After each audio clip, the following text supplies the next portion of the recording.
Gracias, hermanos. Vayamos a la epístola del apóstol Pablo a los Efesios, el capítulo número 6.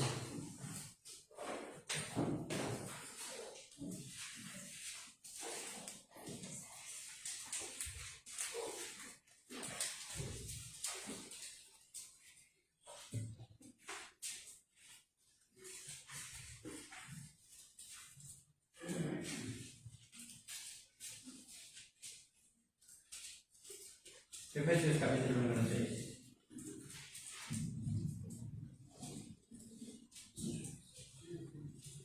¿Ya estamos ahí? Bien. El día de hoy vamos a concluir el tema de la armadura de Dios. Y si nos enfocamos en el versículo número 10, vamos a llegar hasta la lectura hasta el versículo número 18. Dice así: por lo demás, hermanos míos, fortaleceos en el Señor y en el poder de su fuerza. Vestíos de toda la armadura de Dios, para que podáis estar firmes contra las acechanzas del diablo. Lean el versículo número 12. Adelante, hermanos.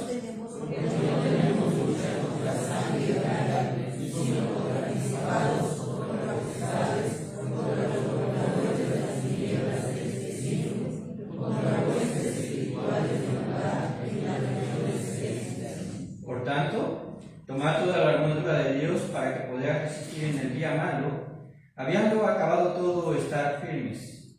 Estad pues firmes, ceñidos vuestros lomos con la verdad, y vestidos con la coraza de justicia, y calzados los pies con el apresto del evangelio de la paz. Sobre todo, tomad el escudo de la fe, con que podáis apagar todos los dardos de fuego del maligno, y tomad el yelmo de la salvación, y la espada del Espíritu, que es la palabra de Dios, orando en todo tiempo, con toda oración y súplica en el Espíritu, y velando en ello con toda perseverancia y súplica por todos los santos. Hemos estado viendo, ¿verdad?, cada uno de los elementos de la armadura de Dios, y lo quise que leyeran ustedes el versículo número 12, porque quiero que identifiquemos realmente cuál es nuestro enemigo, ¿no? Y el por qué de vestirnos con la armadura de Dios. El versículo número 12, dice que no tenemos lucha contra sangre y carne. E inmediatamente, ¿verdad?, podemos identificar entonces que no es nuestro hermano, ¿verdad?, espiritual, que no es nuestro hermano en la carne, que no es nuestro vecino que profesa otra religión, con quien tenemos esa lucha. Por lo tanto, la armadura de Dios no la podemos nosotros portar pensando en que esos son nuestros enemigos. En realidad dice que nuestros enemigos son principados, potestades y gobernadores de las tinieblas de este siglo, contra huestes espirituales de maldad en las regiones celestes. Algo, ¿verdad?, que podemos nosotros aprender y entender, sobre todo cuando estudiemos la doctrina de Satanás, es que Satanás y sus huestes es un ejército organizado. No están ellos actuando de forma independiente unos de otros. En realidad, ¿verdad?, ellos tienen un líder, una cabeza, que es el diablo, Lucero, como se le menciona también precisamente en Isaías capítulo número 14.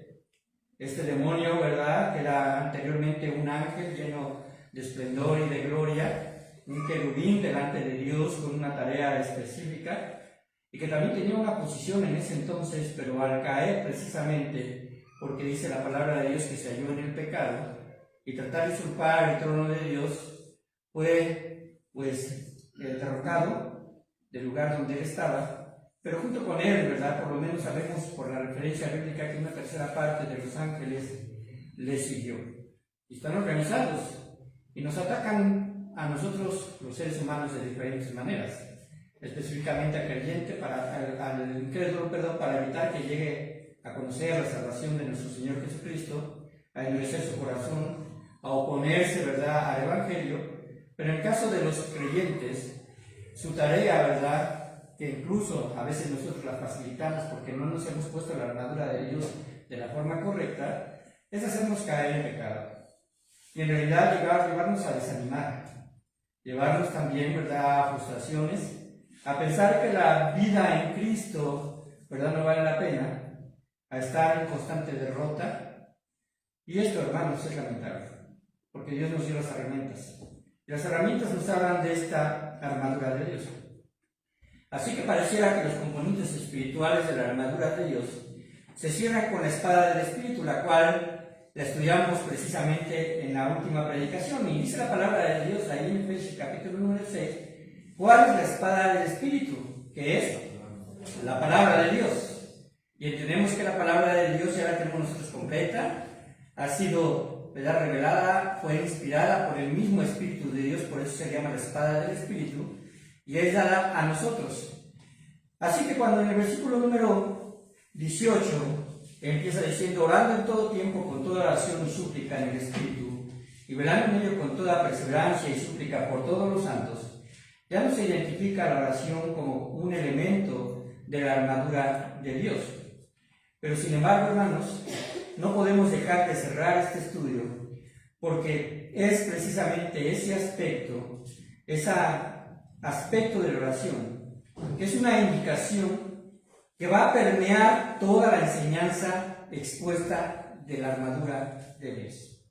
Es decir, la oración permea todo aquello que hablemos de hacer, todo aquello en lo cual estemos dispuestos a obedecer por la guía y sometimiento a Dios a través del Espíritu Santo, y entonces va a ser efectiva la armadura de Dios. Como quien dice, nosotros somos los soldados que tenemos estos componentes en nosotros, pero tenemos un capitán delante que nos va a guiar, y ese es el Espíritu Santo. Amén. Pero la oración precisamente es eficaz, porque la oración es lo que nos permite comunicarnos con Dios. Si yo les preguntara a ustedes de forma breve y sencilla, para usted, ¿qué es la oración?, ¿qué me contestaría? Hablar con Dios. Es la forma de comunicarse. Exactamente, es la forma de comunicarse con Dios. Ahora debemos reconocer, hermanos, y creo que nosotros, cada uno de nosotros, convencernos que la oración es el medio más poderoso que tenemos como creyentes. Es el medio más poderoso que tenemos como creyentes. En realidad la oración es más que un ejercicio espiritual del cual debemos de tener una disciplina diaria. Es en realidad la abrumadora realidad de que podemos comunicarnos con Dios. Y esto es abrumadora, ¿por qué quiero decirlo así? Porque, hermanos, somos seres nosotros finitos, pecadores, que por nuestro propio pecado debemos estar limitados, ¿verdad?, para comunicarnos con Dios, pero Dios nos dio acceso a través de la muerte de nuestro Señor Jesucristo. Pero también, hermanos, aún más revelador es saber que nos comunicamos con Él como nuestro Padre. Como nuestro Padre.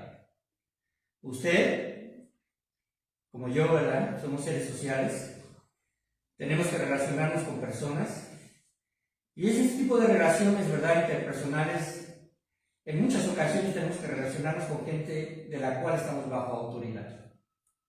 Un jefe, ¿verdad?, si usted está en una empresa, o un administrador, o las propias autoridades que Dios permitió que tengamos en nuestro país, que son en realidad, ¿verdad?, personas con las cuales nosotros debemos someternos, y que nos comunicamos con ellos, ¿verdad?, en lo elemental. Obviamente usted se va a comunicar con su jefe solamente en el aspecto laboral, propiamente no se va a meter en su vida privada de él, ¿verdad? Incluso muchos no se lo permitirían, y viceversa. Pero hablar con Dios no es hablar como con un jefe, no es como hablar tampoco como un general. Hablar con Dios es hablar como a un padre, como a un padre. Ahora, usted ha sido papá, nosotros hemos sido padres, ¿verdad? Ya quizás usted ya tiene varios años de haber sido papá. Pero dígame usted, ¿desde qué momento su hijo o su hija se empezó a comunicar con usted y usted a entenderle? ¿Necesitó su hijo o su hija tener la capacidad completa de hablar las palabras como las hablamos nosotros? ¿O ya desde bebés se podían comunicar? Sin lugar a dudas, ¿verdad? Un pequeñito, incluso con su llanto, te está indicando algo. Está indicando que necesita ser cambiado, que necesita comer. Identificamos un llanto cuando es un llanto de berrinche o cuando es una necesidad, sobre todo las mamás, ¿verdad? Pero cuando empiezan a balbucear y a decir las primeras palabras, ¿verdad? A la leche a lo mejor no le dicen leche, ¿verdad? Al chocolate a lo mejor no le dicen chocolate, porque todavía no saben hilar las palabras de forma completa, pero lo entendemos, ¿cierto o no? Sí. Y se están dirigiendo a nosotros como padres. Y en realidad, ¿verdad? Si escuchara a alguna otra persona extraña a la familia, diría, bueno, ¿qué quiere el niño? Bueno, usted inmediatamente va a decir, quiere su leche con chocolate, ¿no? Y así se comunican. Hermanos, esta es la realidad de la vida del Hijo de Dios en relación a su Padre. No porque no tengamos ya en este momento la capacidad de hilar palabras y pensamientos, la tenemos. Pero sin embargo, Dios como Padre sabe cuando nosotros hablamos y sabe precisamente Él armonizar nuestras peticiones de acuerdo a su voluntad. Porque Santiago dice, pedís y no recibís porque pedís mal. Incluso aumenta, porque pedís para gastar en vuestros deleites. Nuestro Dios sabe que nosotros tenemos deseos deleitosos personales y a veces, muchas veces egoístas, por lo cual Dios no va a responder de esa forma a la oración, la responde de otra forma. Porque incluso cuando nosotros, si somos sabios y entendemos que uno de nuestros hijos nos pide algo que no está de acuerdo, ¿verdad?, a los preceptos escriturales, o que le puede llegar a hacer daño, pues tenemos que atender ese problema. No solamente no es decir no, sino atender esa situación porque él está manifestando un deseo de su corazón equívoco. Así que, hermanos, Pablo precisamente de esta última indicación que permea toda la enseñanza expuesta, orando en todo tiempo, con toda oración y súplica en el Espíritu, y velando en ello con toda perseverancia y súplica por todos los santos. Y ya hemos precisamente hablado de que esta comunicación es una comunicación a nuestro Padre. Luego entonces cuando oramos a Dios, Él expresa de forma creativa, amorosa y activa su amor divino hacia nosotros. Cuando nosotros oramos, Él va a expresarse de esta forma. Va a actuar y responder con amor, con creatividad y además siendo de forma activa para desarrollar en nosotros edificación, verdad escritural, para que podamos asemejarnos cada vez a nuestro Señor Jesucristo. Juan 1:12, ¿se lo saben de memoria? ¿Cómo dice? Mas a todos los que le recibieron, a los que creen en su nombre, les dio potestad de ¿qué? De ser hechos hijos de Dios. ¿Qué significa ser hechos hijos de Dios, hermanos? Déjame decirle a usted que al creer en Jesús nos posesiona como sus hijos. Ya nada nos puede arrebatar de la mano de nuestro Padre. Así que cada vez que le pedimos algo, Él va a reflejar su amor incondicional y responderá de acuerdo a su voluntad, siempre proveyendo lo que es mejor para nosotros. Porque en realidad sus pensamientos son pensamientos de bien. Sus pensamientos siempre van a ser benevolentes para con nosotros. Quizás lo que nos hace falta para orar, hermanos, a Dios, es descubrir la gran bendición de que oramos a Dios con la confianza de que Él se relaciona con nosotros o reacciona hacia nosotros como un Padre. Y vamos a notarlo en nuestros siguientes textos que vamos a leer. Ahora le pregunto, ¿usted cree que Dios es amor? ¿Lo cree o no lo veo muy convencido? Amén, ¿verdad? Ahora, eso lo sabemos. Ahora le pregunto, ¿lo ha experimentado? Sin lugar a dudas, lo hemos experimentado. Entonces podremos comprender de qué forma va a responder siempre para nuestro bien. Cuando me puse a estudiar este pasaje, me puse a investigar cuántas veces se repite la palabra Padre en relación con Dios. Porque si se van ustedes a una concordancia van a poner Padre y en una sola genealogía van a encontrar Padre de Adán, Padre de Josué, Padre de Isaac y así, ¿no? Pero no se trata de la relación, ¿verdad?, filial, biológica, sino cuántas veces la palabra Padre precisamente en relación con Dios.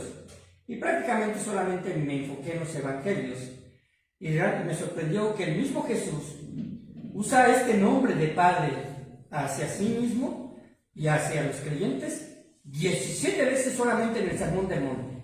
17 veces solamente en el Sermón del Monte. Y el Sermón del Monte es la predicación más larga y más expositiva que Jesús tuvo y que se dejó plasmada en la palabra de Dios. La más larga. Ahora, hermanos, entonces podemos notar algo sumamente interesante. Hemos hablado de la naturaleza de Dios, ¿cierto? Sabemos que Dios es omnipotente, omnisciente, ¿qué más? Omnipresente, eterno, amor, pero a veces quizás se nos haya pasado una característica, su naturaleza paterna. La naturaleza paterna de Dios hacia nosotros. Esa naturaleza paterna, hermanos, aunque nosotros, ¿verdad?, ya podemos o experimentamos ser papás, nosotros tenemos precisamente ese aspecto de forma imperfecta, pero nuestro Dios no. Nuestro Dios expresa su naturaleza perfecta, paterna perfectamente, y en búsqueda de que la entendamos y experimentemos que Él desea que nosotros le busquemos día a día, que le busquemos en comunión diariamente, momento a momento. De hecho, es lo que nos dice este pasaje de Efesios. Ahí precisamente en este pasaje, versículo número 18 dice, orando en todo tiempo. Nota el absoluto, todo tiempo. Con toda oración. Parece que aquí hay una repetición, ¿verdad? Porque dice, ora. Pero ahora, con toda oración, entendiendo rogativas, entendiendo intercesión, entendiendo acciones de gracias, entendiendo que debemos sacarnos a Él no solamente en una necesidad, sino también para alabarle. Y también dice, y velando en ello ¿con qué? Con toda perseverancia. Perseverancia. El gran problema, ¿verdad?, de nosotros como creyentes, a veces en nuestra vida cristiana, es que no tenemos perseverancia en la oración. Ahora, esto no se refiere a una misma oración repetida por un año, ¿verdad?, en búsqueda de una respuesta de Dios sobre el mismo asunto. Se refiere a que diariamente tenemos algo que orar, e incluso de forma diferente, porque diariamente tenemos necesidad. La única oración en la cual yo veo con respecto al Padre Nuestro, la oración modelo, ¿verdad?, y ahí se presentan varios elementos, que puede ser en este sentido repetitivo, pero lo pongo entre comillas porque no es una situación repetitiva sino del corazón, es el perdón de pecados, pedir perdón de pecados a nuestro Señor y el pan nuestro de cada día. Vamos a estudiar un poquito acerca de eso. Así que, hermanos, Dios muestra precisamente de forma incondicional. En todo tiempo, se está hablando de que la oración es en todo tiempo, con toda oración, con toda perseverancia y súplica por todos los santos. Quizá una de las peticiones más significativas en las que aparece en la Biblia, en los evangelios, una de las peticiones de los discípulos más significativas aparece en Lucas 11, del 1 al 13. Vayan ahí, por favor. Lucas 11, del 1 al 13.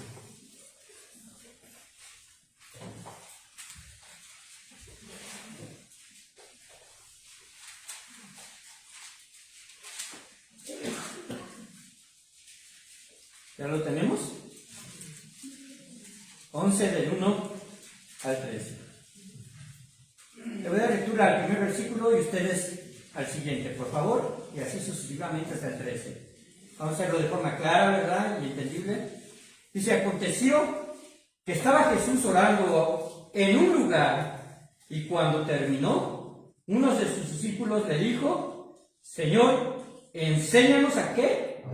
Enséñanos a hablar. Esta es la petición significativa. Enséñanos a hablar, como también Juan enseñó a sus discípulos. Adelante. Les digo, cuando oréis, decid, Padre nuestro que estás en los cielos, santificado sea tu nombre. Venga tu reino, hágase tu voluntad como en el cielo, así también en la tierra. El pan nuestro de cada día, dárnoslo hoy. Adelante, hermanos. Perdónanos nuestros pecados, porque también nosotros perdonamos a todos los que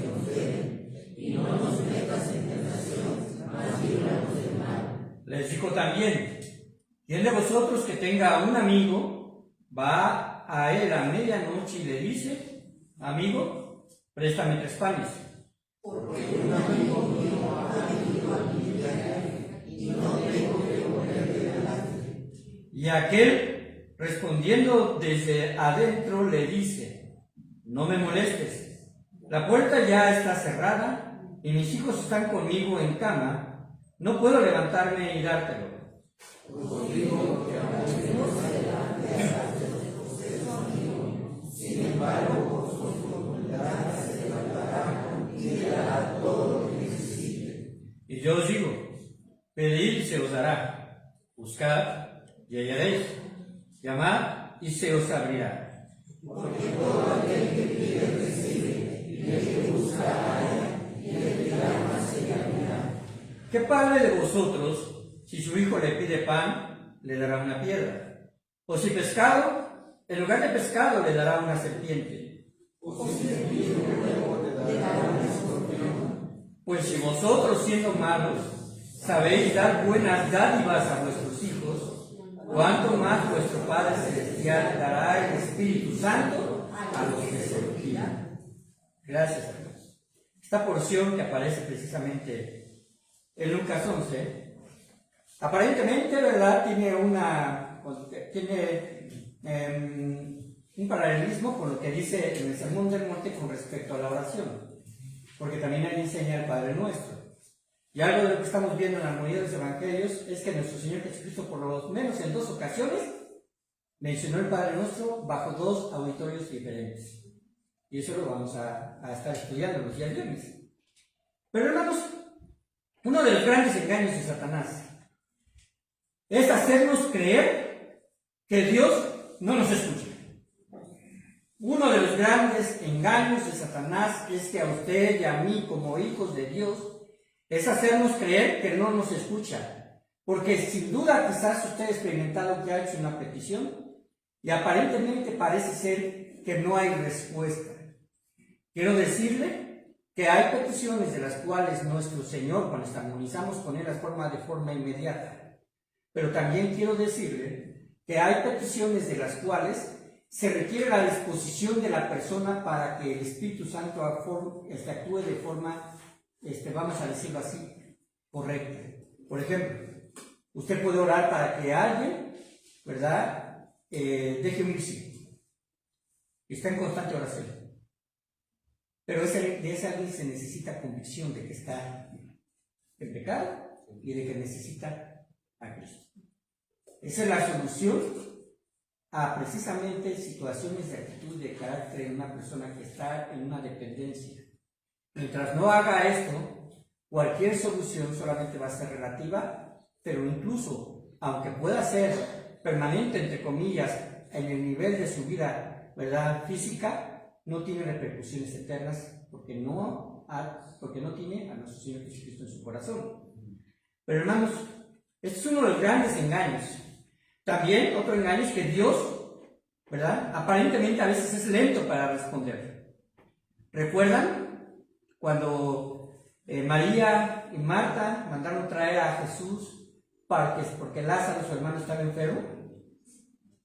¿Recuerdan que Jesús no atendió de forma inmediata la petición, sino que se quedó ahí todavía 2 días más y después les dice a sus apóstoles: regresemos? Y ya para ese entonces ya había muerto Lázaro. Probablemente lo que hubiera ocurrido, ¿verdad?, es que incluso, ¿verdad?, si hubiera respondido de forma inmediata, Lázaro ya estaba en el proceso de morir. Pero Jesús lo sabía, porque incluso les dice: solamente Lázaro duerme, hablando del sueño de la muerte. Parece ser que ahí, ¿verdad?, fue lento en responder Jesús. La pregunta es: ¿realmente lo fue? ¿O esperó que sucediera ese evento para la gloria de Dios, como Él lo dice? Amén. ¿Sabes que a veces las crisis que podemos pasar, sobre todo aquellas situaciones que nosotros propiciamos por desobedecer a Dios, Dios permite que avancen hasta el punto en el cual, como cuando habla del hijo pródigo, volvamos en sí y regresemos a nuestro Padre y le digamos: ¿no soy digno de ser llamado tu hijo? Dios a veces precisamente deja que las circunstancias así avanza. Así que también a veces hay otro engaño.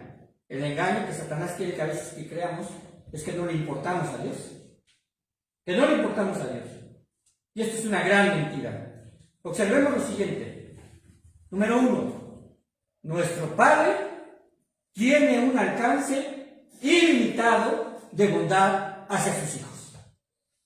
Nuestro Padre tiene un alcance ilimitado de bondad hacia sus hijos. El Padre nuestro comienza diciendo así: Padre nuestro que estás en donde? En los cielos. Ahí me dijeron, enséñanos a orar, como Juan les enseñó a sus discípulos.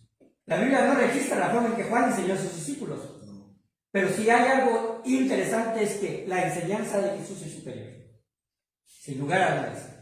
Y cuando le dice Padre nuestro que estás en los cielos, está precisamente declarando algo con respecto a su naturaleza, a la naturaleza del Padre.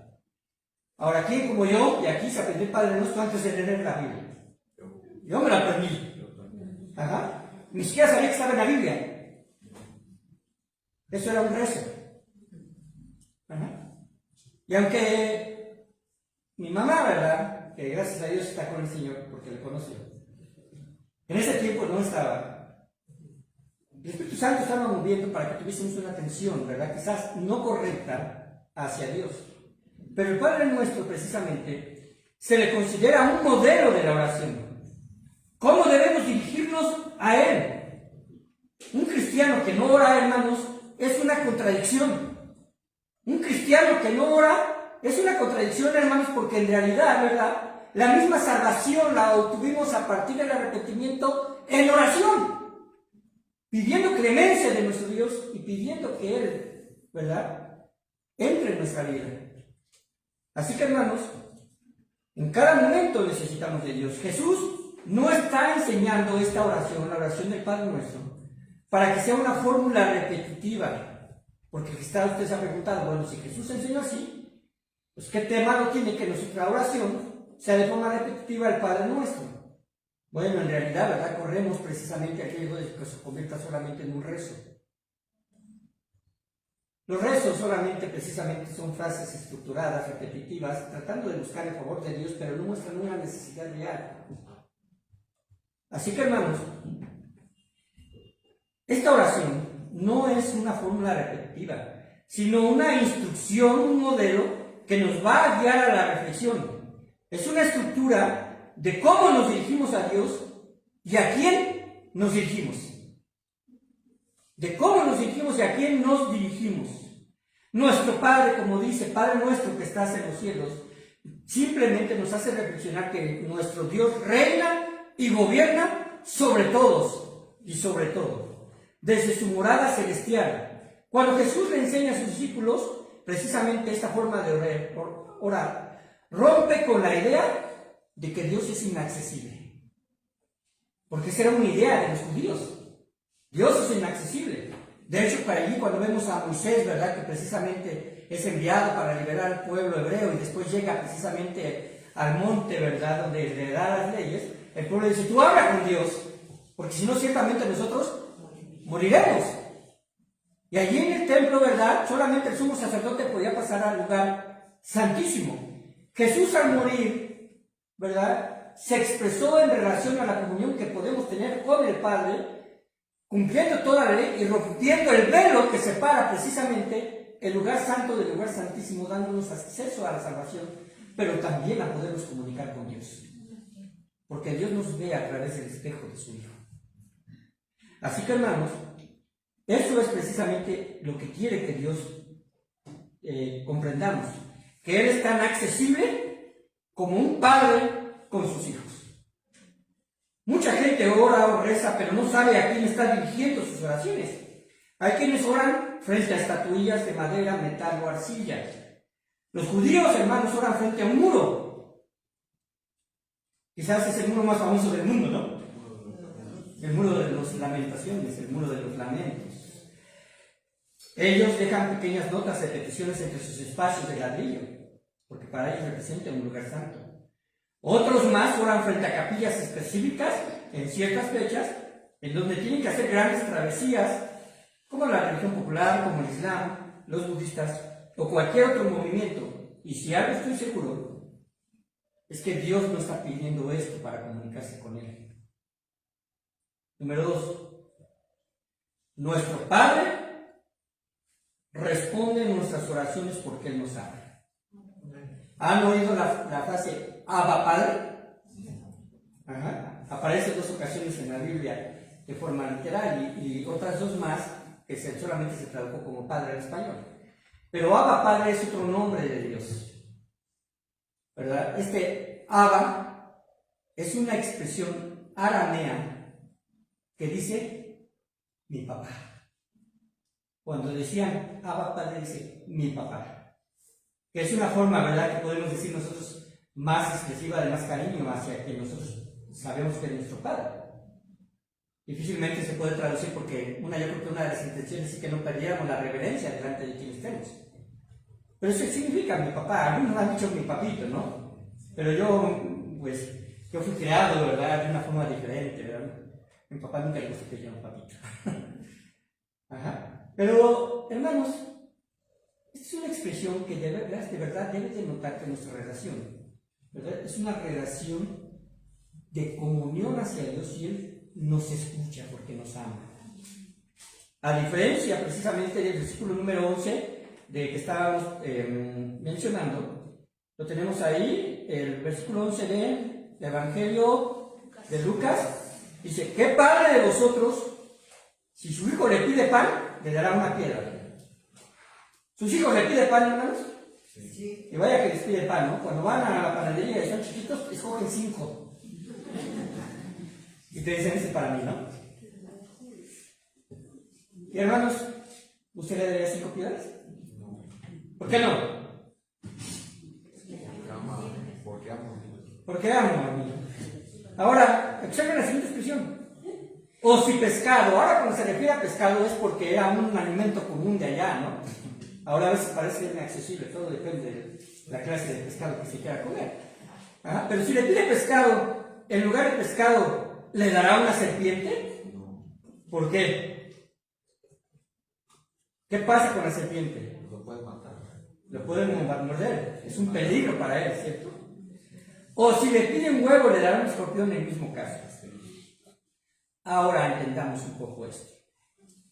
Jesús está haciendo precisamente esta comparación, ¿verdad?, con respecto a lo que Dios responderá de nuestra oración, porque Él no es un hombre malo, no es un Dios malo. Dice el versículo número 13, pues si vosotros, siendo malos, sabéis dar buenas dádivas a vuestros hijos, ¿cuánto más vuestro Padre Celestial dará el Espíritu Santo a los que se lo pidan? Observen la comparación. La cuestión es esta. En ocasiones sí damos piedras, en ocasiones sí damos serpientes y en ocasiones sí damos escorpiones. Cuando dejamos pasar actitudes incorrectas, las pasamos por alto, vicios que les van a dañar y que simplemente decimos están viviendo y experimentando, y entonces estaremos precisamente cosechando lo que sembramos. A diferencia de nosotros, a veces nuestro amor, o a diferencia de nosotros, que a veces nuestro amor no está bien enfocado hacia nuestros hijos. Y caemos en el error de darles todo, de aguantarles todo, y no darles una guía pertinente y de formación correcta. Nuestro Dios actúa de forma perfecta, nunca responderá una petición nuestra que fomente un carácter no acorde al estándar que ha establecido para nosotros. Nunca responderá a una petición nuestra de forma que fomente un carácter no acorde al estándar que ha establecido para nosotros, el parecernos cada vez más a Cristo. Si nosotros, siendo malos, sabemos dar buenas dádivas a nuestros hijos, ¿qué dice la porción? ¿Cuánto más? ¿Cuánto más nuestro Padre? Hermanos, sin lugar a dudas, nuestro Padre Celestial quiere que sepamos que podemos confiar en Él. Sin lugar a dudas. Aun cuando nos equivoquemos.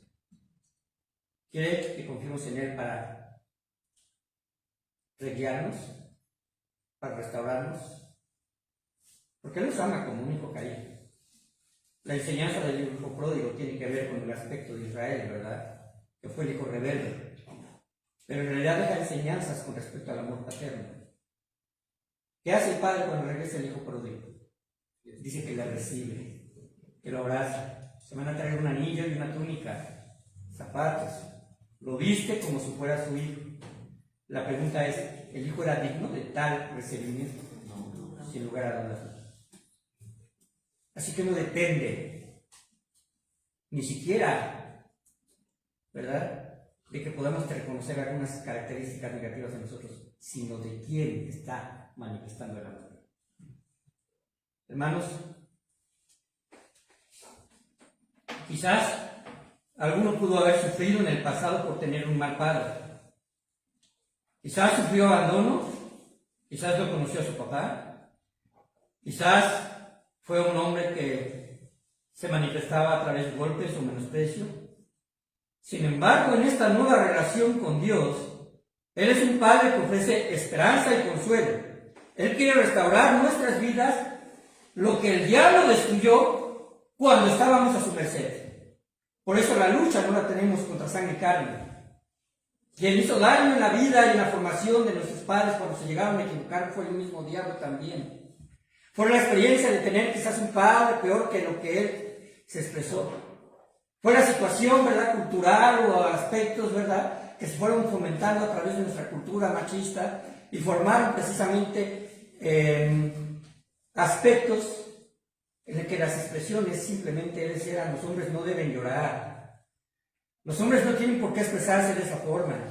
El hombre tiene que, ¿verdad?, simplemente estar sobre la mujer, sujetarla a costa de cualquier cosa. ¿Eso es lo que la Biblia enseña? En realidad la Biblia no enseña eso. Hermanos, en el contexto de esta petición, enséñanos a orar. En el Sermón del Monte nos enseña a no estar afanados y ansiosos, ahí en el capítulo 6 de Mateo, por todo aquello que el mismo Dios conoce de nuestras necesidades, pero además Él solamente conoce nuestras necesidades, las controla. Voy a leer Mateo 6, del 25 al 34, y si quieren ubicarse, adelante, hermano. Yo le voy a dar lectura, solamente síganme con sus ojos.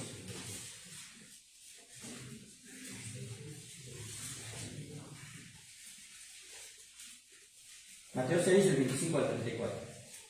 Por tanto os digo, no os afanéis de vuestra vida, ¿qué habéis de comer o qué habéis de beber? Ni por vuestro cuerpo, ¿qué habéis de vestir?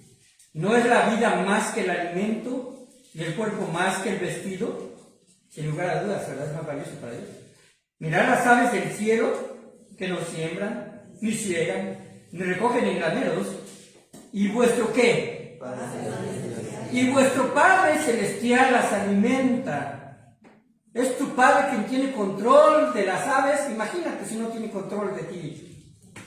¿No valéis vosotros mucho más que ellas? ¿Y quién de vosotros podrá, por mucho que se afane, añadir a su estatura un codo?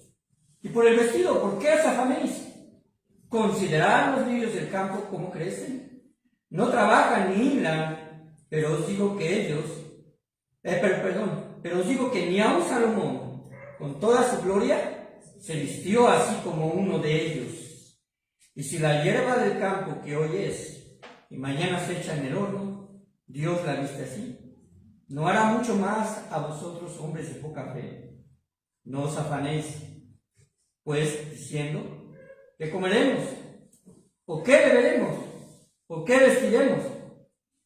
Porque los gentiles buscan todas estas cosas. ¿Por qué? Porque sus prioridades no están de acuerdo a los de Dios, ¿verdad? Pero vuestro ¿qué? Padre Celestial sabe que tenéis necesidad de todas estas cosas.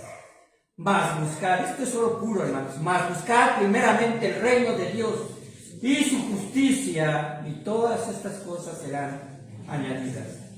Así que no os afanéis por el día de mañana, porque el día de mañana traerá su afán. Basta cada día su propio mal. ¿Qué dice Jesús al final? Todos los días vas a tener algo por qué pedir. Todos los días.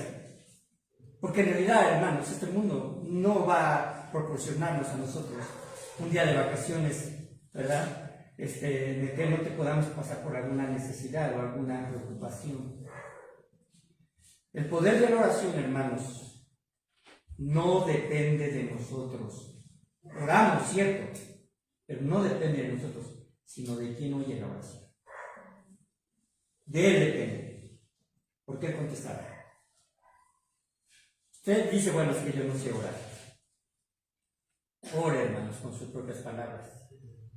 Cuando usted llega con un amigo y le expresa una necesidad, no rebusca en un diccionario la mejor forma de poder expresarla. Simplemente la dice. Simplemente la dice. ¿Verdad? Se cuenta que un niño estaba orando en una clase dominical y de repente le expresaba, ¿verdad?, esta frase que él decía: Padre, gracias por morir por nosotros en la cruz. El maestro, ¿verdad?, después de orar, le dice: ¿sabes qué oraste mal? No fue el Padre quien murió en la cruz. Y el hijo le dijo: bueno, pero es que no hablaba con usted. ¿El Padre entendió la oración del niño? Sin lugar a dudas. Cuando oramos nosotros a Dios, puede ser que no tengamos un léxico muy correcto. Obviamente ahí estoy hablando de un niño. Nosotros tenemos que aprender a orar. Dios busca adoradores, ¿verdad?, que también adoran en espíritu, ¿verdad? Así que, hermanos, si esta es la premisa de que la oración, ¿verdad?, y el poder depende de quien oye la oración, quiero decirte que tú eres hijo de Dios. Puedes acercarte a Él con toda confianza y decirle: Padre, estoy cansado. Padre, estoy angustiado. Padre, tengo temor. Padre, estoy deprimido.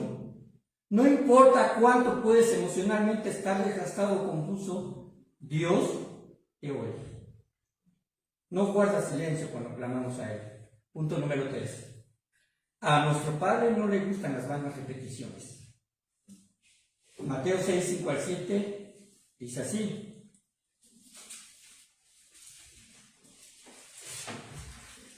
yo sé que usted sabe que lo que voy a leer está en la Biblia, pero búsquelo, porque a lo mejor me como alguna palabra, ¿verdad? Dice así: y cuando ores, no seas como los hipócritas. Qué duro, ¿verdad? Quiere decir que los hipócritas oran. Y cuando ores, no seas como los hipócritas, porque ellos aman el orar en pie en las sinagogas y en las esquinas de las calles, hablando de oraciones públicas. Pero su fin es para ser visto de los hombres. De cierto os digo que ya tiene su recompensa. Porque estas oraciones públicas que hacían los fariseos, ¿verdad?, simplemente eran para denotar quizás que su santidad, ¿verdad? Una santidad falsa, una santidad no correcta delante de Dios. Dice, bueno, pues si hay algún reconocimiento, ya tiene su recompensa. Mas tú, cuando ores, entra en tu aposento. ¿Sí sabemos lo que es un aposento?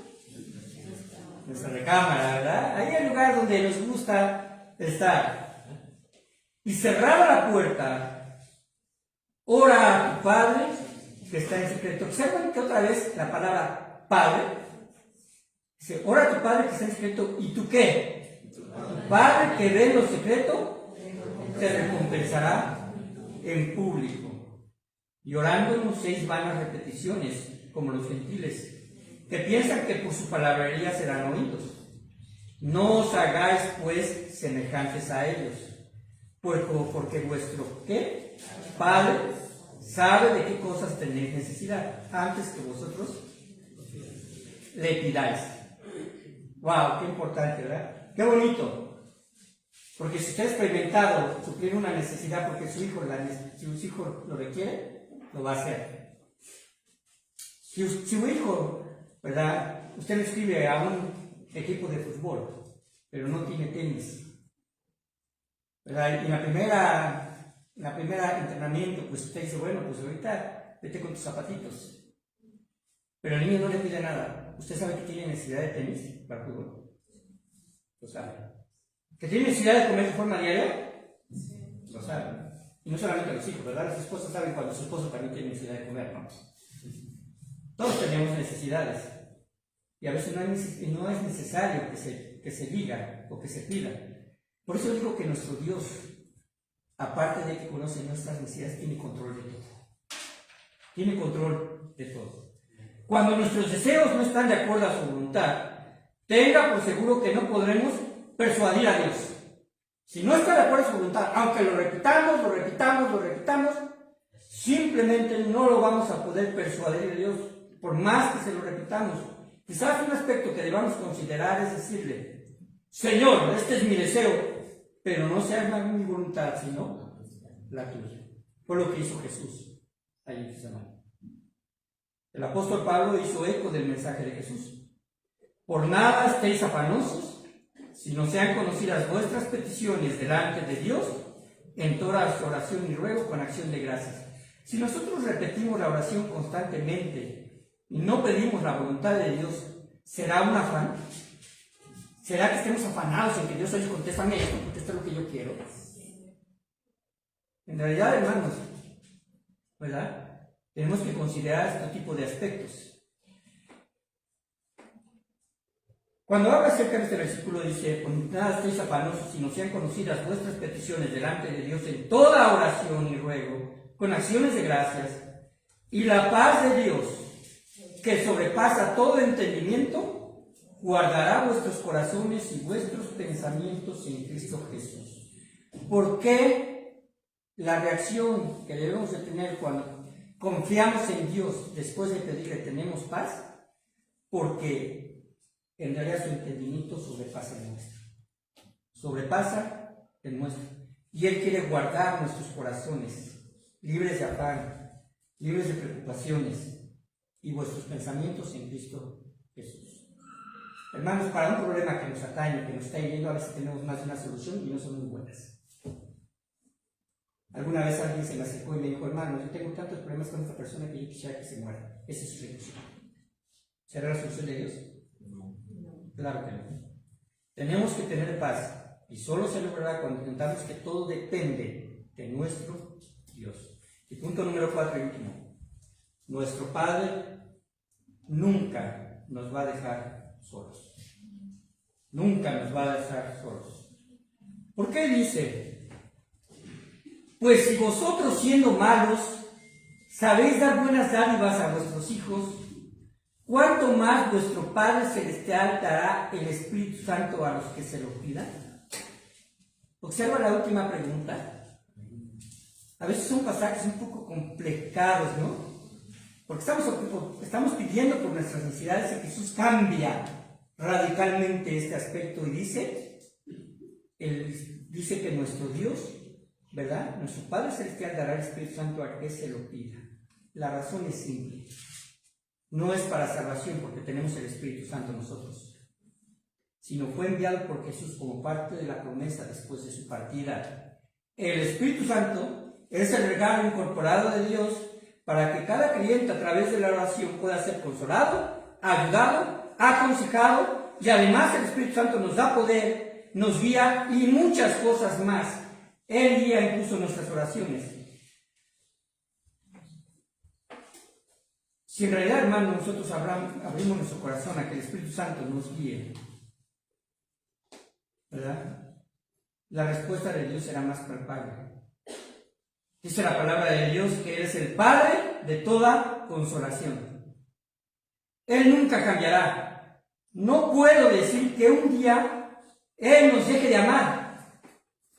Ninguno de nosotros puede llegar a decir eso. Quizás sus sentimientos digan, y como le dije, ese es el engaño de Satanás, ¿verdad? Hacernos pensar que Dios nos ama.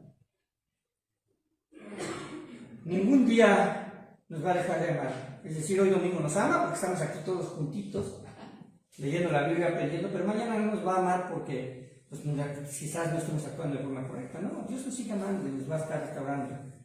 Amados hermanos míos, no erréis.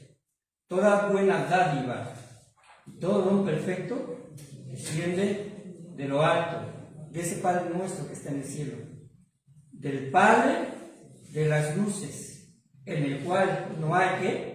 Mudanza, ni sombra, ni variación. Dios cuida de sus hijos. De no ser así, hermanos, negaríamos su amorosa paternidad.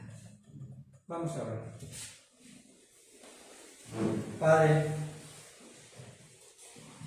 queremos dirigirnos, Señor, a ti como lo que es nuestro papá, nuestro Padre. En realidad, Señor, sabemos que tenemos esta posición a través de los méritos de tu Hijo Jesucristo y somos indignos de llamarte Padre. Pero siendo el Padre de toda consolación y habernos alcanzado, Señor, a través de la salvación obrada, nos podemos acercar a ti con confianza. Y queremos decirte que te amamos. En este momento no buscamos alguna petición, sino solamente reconocer que quizás no nos hemos acercado a ti, Señor, con la confianza que, Padre Santo, tú te mereces y que también, Padre bendito, quieres de nosotros. Sin duda, más allá de lo que nosotros podamos comprender y de las experiencias que vivimos, tú las conoces.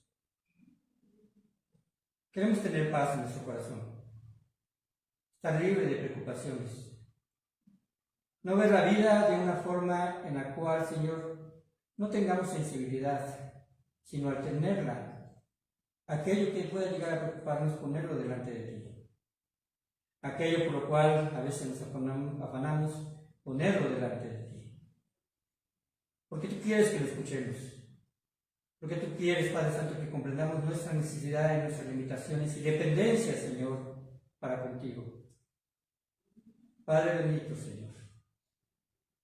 Pero no por esto que vivimos, experimentamos, llegamos a reconocer que eres digno de toda honra y de toda gloria.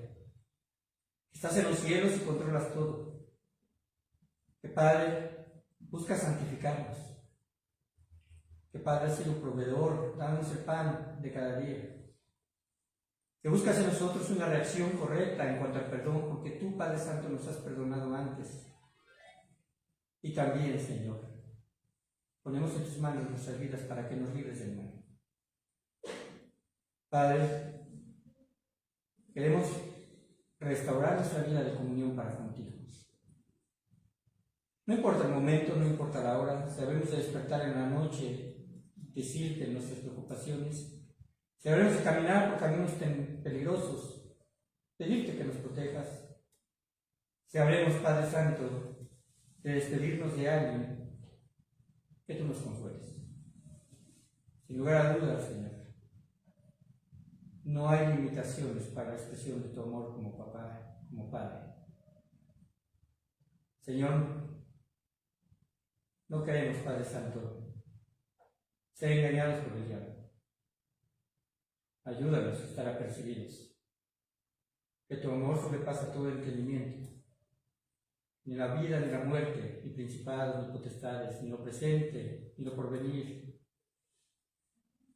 Señor, ni la muerte, ni lo profundo, no hay nada, Señor, que nos pueda separar de tu amor.